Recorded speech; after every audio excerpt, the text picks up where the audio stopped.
Hey everybody, Tony George from Doc Sports. Why not? It's the AFC and NFC Championship. Let's do an opening line report. We did these all year long. Thousands of you tuned in. Griff Murphy and I have been doing some podcasts on the postseason. I decided to pass on that today and concentrate on our Hoops Happy Hour show on Friday. Want you to tune into that. And I thought I'd just share some thoughts with you on these opening lines. We've had a hell of a run in the playoffs. We have not lost a playoff card. We've hit an 8-unit game of the year on Kansas City, and last week we came back with a 7-unit on Kansas City. And I wanted to touch on that a minute because I got some comments, including one particular I ranted about on my free play video yesterday, about a guy wanting his money back because Tony George took Kansas City and he's from there and he's not even handicapped, and he's just throwing darts at a board and betting on his home team, and I shouldn't have to pay for him being a homer picker. Whew. You can leave comments in the comment section below on these games, by the way, and your thoughts on both these games, your best props, parlays, teaser, whatever you think. And I'll go back in the back end and approve them once I get rid of the porn site links and the haters. I don't know who's hating on us. We're crushing it in every sport known to mankind right now over at the website. Every sport. And hasn't lost a playoff card and went 6-0 last weekend with NFL props, including a top pick. Props is the way to bet these games, by the way. We'll give you a couple. But props is the way to bet these games. But the guy that was complaining about Kansas City, let's just talk about that. I've been a fan of Kansas City. I grew up in Lincoln, Nebraska. South of Lincoln, Nebraska, in a small town called Auburn. Wife grew up in a small town in Nebraska called Fall City. We both went to school up in Lincoln and lived there for 26 years. I started my radio career at an ESPN 1480 in Lincoln. So that's 3 hours from Kansas City. That's your team, the Royals and the Chiefs. We don't have an NBA team. Kind of a Nuggets fan. But growing up anyway. I took Kansas City the first couple of weeks for a couple of reasons. The better quarterback, the better coach, the more experienced team. You take a look, and I addressed this guy. He said, Kansas City was a better team in both those games. And Miami and Buffalo had two very common themes in common. What have they done in big games? Lost. Can't close. Why do you think it is that a team like Kansas City, this is an objective point of view, it's not even arguable. What do you do with a team that's been to 6 straight AFC championship games under the Reid Mahomes era? They've won 3 of them out of 5. The other 2 were 3-point ball games. I believe both of them were overtime losses. And you won 2 Super Bowls. What's that tell you about a team like Kansas City? They close the deal. They don't fold under pressure. They have experience, and they have the best quarterback in the game. Maybe the best quarterback in the NFL. He's a better quarterback in this game. Entire body of work, resume, skill set. Can't run like Jackson. He can run. Yeah, I took Kansas City. Josh Allen had won a big game his entire career. Buffalo had trouble winning big games this year. They limped their way into the playoffs. They were missing 5 starters on defense. Miami was missing 6 starters on defense. Against Mahomes and Reid. Mahomes and then Reid and Miami's head coach. Who's better? McDermott versus Reid? Who's better? You're getting points against a team that can't close? Wide right? That's the only reason Kansas City wasn't in overtime? Well, when you're in a big game, you have to execute almost flawlessly to win it. Okay? A 40-some yard field goal needs to be made. If you miss it, you lose. Period. You got to step up in big moments. Yeah, that's why I took Kansas City. I'm defending myself a little bit here. And here they are. The opened up at 3. Now it's 3.5. Total 44.5. And then you have San Francisco opening up at 6.5. Now up to 7. Total 51. You need to realize there's 4 very good football teams in these games. Nobody's here by accident. Both underdogs can win outright. Both of them. If you don't understand that, you're out of your mind. If you're not teasing both of them up, I'd rather tease them up than tease the favorites down. I'm definitely not teasing Baltimore off of 3.5, which is a key fall number for Kansas City on the hook, straight up on the line.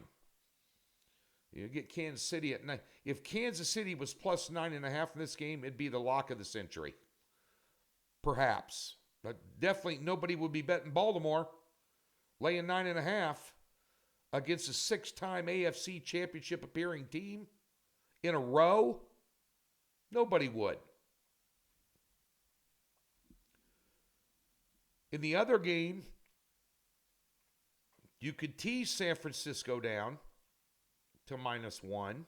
That's good. You're through off 7, through 6, and through 3.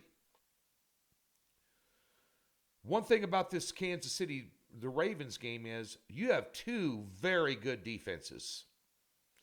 Now, we've heard about Patrick Mahomes and the receivers drop passes. They suck. They're not the team of old. Well, I agree with one thing. They're not the team of the past in terms of a highly prolific offense and an average to mediocre defense. Now this is the best defense Patrick Mahomes has ever had as a starting quarterback in the NFL. That can't be ignored. This very well could be a game where both teams are in the teens. I'd lean under here a little bit out of the gate. I haven't done a deep dive on the side, but the best bet in this game, I can guarantee you one thing in this game. Lamar Jackson's going to be the leading rusher for the Ravens, without question. It's on his legs to win this game. Not his arm, his legs. His prop was what? 62.5? That's the best bet in this game.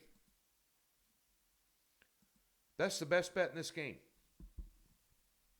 in my opinion. I think the side's pretty close. Pretty much, I have Baltimore ranked number 1 in the power ratings and Kansas City number 4. So Baltimore should be favored, and they're at home. They've played one less game. They also played a rookie quarterback last week, and they look good doing it. Patrick Mahomes isn't a rookie. Patrick Mahomes has a resume that no other quarterback playing in today's game has at this very moment, now that Tom Brady's been retired. Just saying. Okay? Jim Harbaugh's a hell of a coach. He's got a hell of a coaching staff. He's got a lot of talented players on both sides of the ball. He has an extremely gifted quarterback that can just hurt you by running it. He's going to have a big day on the ground. That's the best bet in that game. You get to San Francisco and Detroit. Interesting. We have a situation here with Deebo Samuel. Now, last week, the 49ers were outcoached and outplayed and still won. If you don't agree with that, then you weren't watching the same game I was watching. Cheers to the Packers. Nice effort, by the way. They're going to be somebody to contend with down the road. But a lot of the reason they were outcoached is that Shanahan is going to build his entire game plan around Deebo Samuel. He's one of the most talented players in the NFL.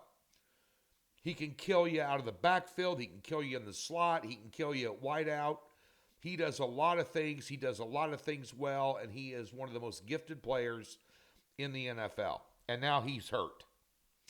He re-injured his shoulder that he had fractured earlier this year. I can tell you, playing with a shoulder injury, in football in my younger years. Nothing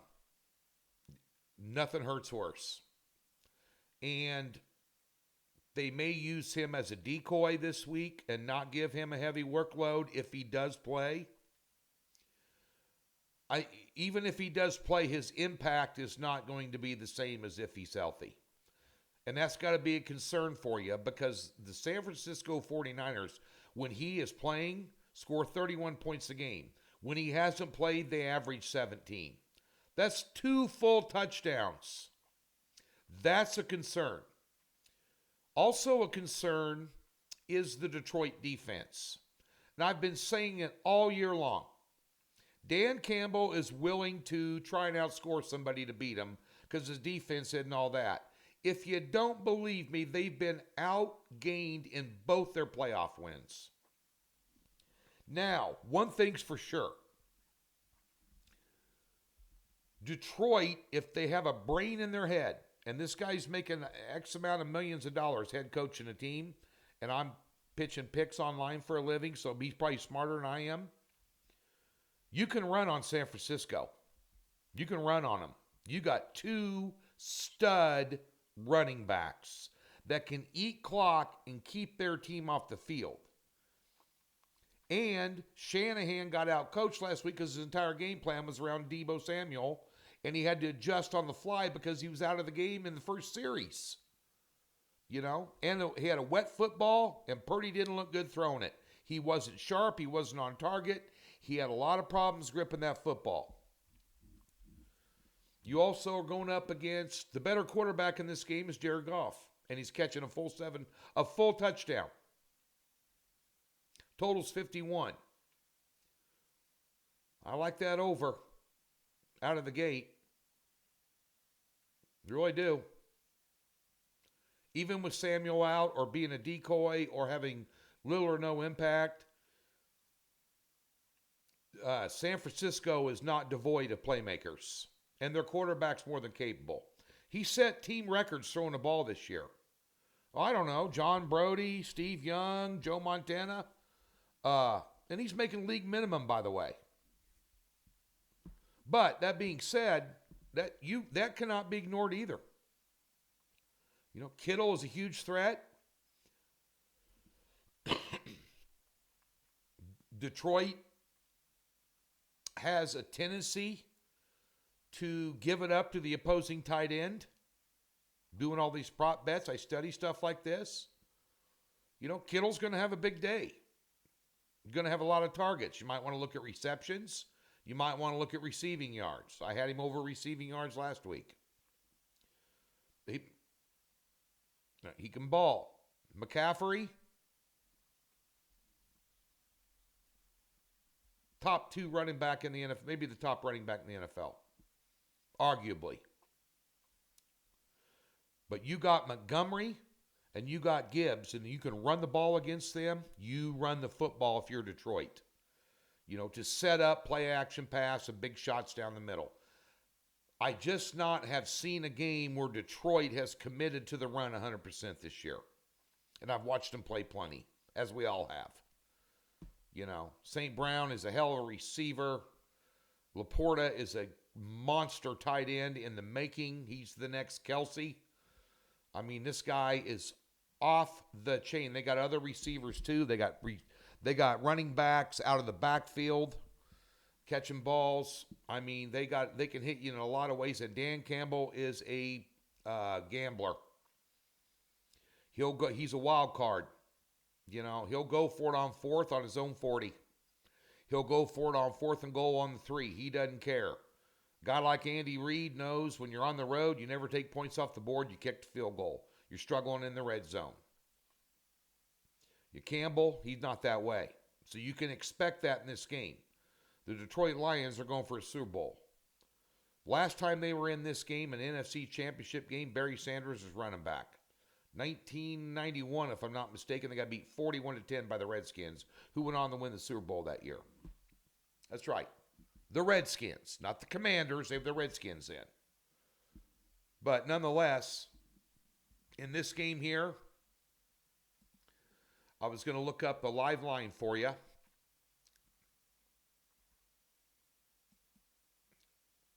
Let's go ahead and look at Laporta and Kittle are both at over 4.5 receptions. Laporta minus 145, Kittle plus 100 on the overs. And by the way, Laporta over and under is 145 over and minus 145 under. And he's averaging over 5 a game. I'd definitely be on that one. Kittle, only averaging 4, but they're going to use him, especially if Samuel's out. That just a couple of them. And then we're going to look up one other one. As I said, prop bets are the way to bet these things because anybody can beat anybody.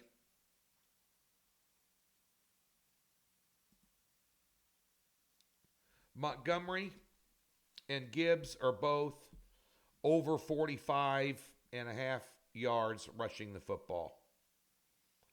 Minus 109 for Montgomery, minus 115 for Gibbs.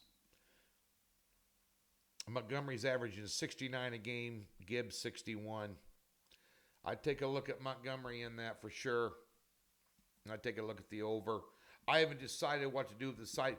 The thing that scares me about Detroit, the 7 looks awfully attractive with the better quarterback, is that when they take chances and it doesn't work out, and they're on the road and not at home, that momentum swing is twice as big as it is in the regular season.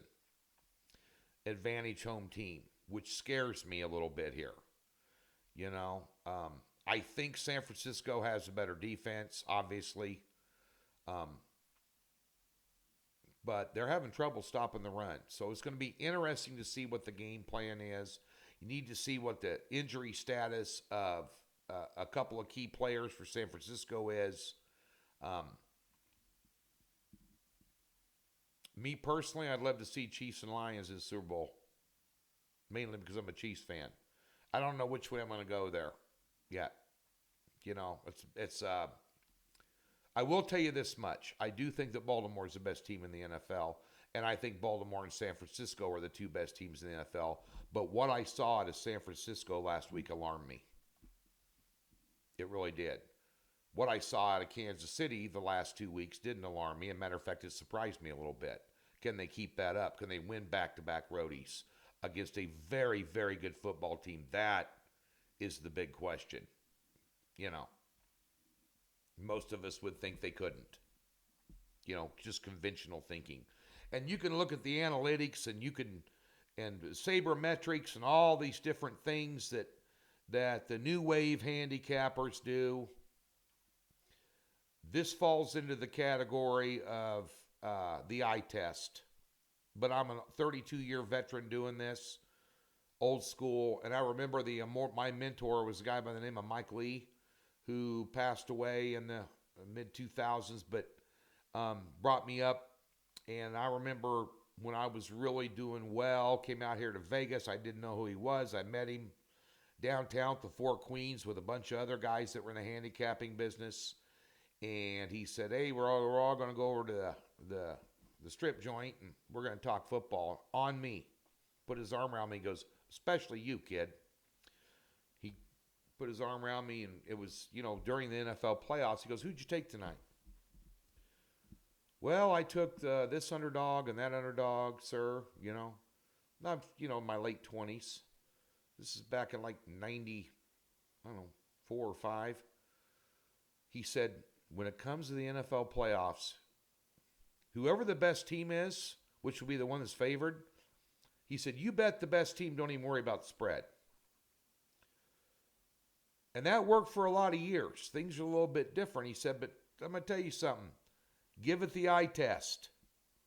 You know, this conversation happened, I hate to date myself, before the internet was even invented. Like 94? When did the internet come out? 95?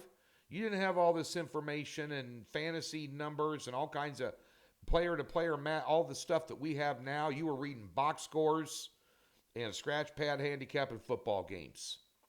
you know, and, you know, fading the public, taking a lot of underdogs. You know, back in the day, it was a lot easier to do than it is today. But bear in mind that I am expecting your feedback on this video. Leave your comments, what you think. I gave you the props that I like out of the gate anyway here. Check those injury reports. I'd be teasing both dogs if I'm going to tease it. I probably won't put a teaser out on a card, but if I did, I'd tease both dogs. I think they're going to be two really good football games. I don't see any blowouts on deck here. I see two underdogs, especially one of them in Kansas City that is a very experienced team that's been here, done it, and bought the entire T-shirt factory. Forget owning the T-shirt. We own the factory. You know, that's not going to go quietly in the night, and I know the Lions aren't going to go quietly in the night. They've had a lot of comeback wins this year. The Lions have. I remember the Chicago game. They were way up on them, and they came back in the 4th and 1. They know how to win football games, and Campbell, I'm not sold on Johnson and Glenn as the greatest assistant coaches in the world, although they're up for a lot of head coaching job openings right now, especially Glenn on the defensive side of the ball. They give it up. They give up big explosive plays. In San Francisco, if Samuel's playing, is very adept at doing that and also getting Kittle downfield on great big plays, which makes his prop on the over yards, and at least I definitely take a look there. Interested to know what your thoughts are. Hope you enjoy a great weekend. We'll have free plays up for you all week and weekend, mainly in basketball. Either college or the NBA. We're on rolls in both. And obviously haven't lost a playoff card yet. Right over there at DocSports.com. Free $60. Link in the description below. Thumbs up, subscribe. And I don't plan on losing a playoff card this weekend either. Still in development. Still working on it. And obviously, I'll go in and approve your comments that aren't, you know, dropping F-bombs and all kinds of other stuff. And we can have a dialogue on here about what you guys think. Interested to hear from you.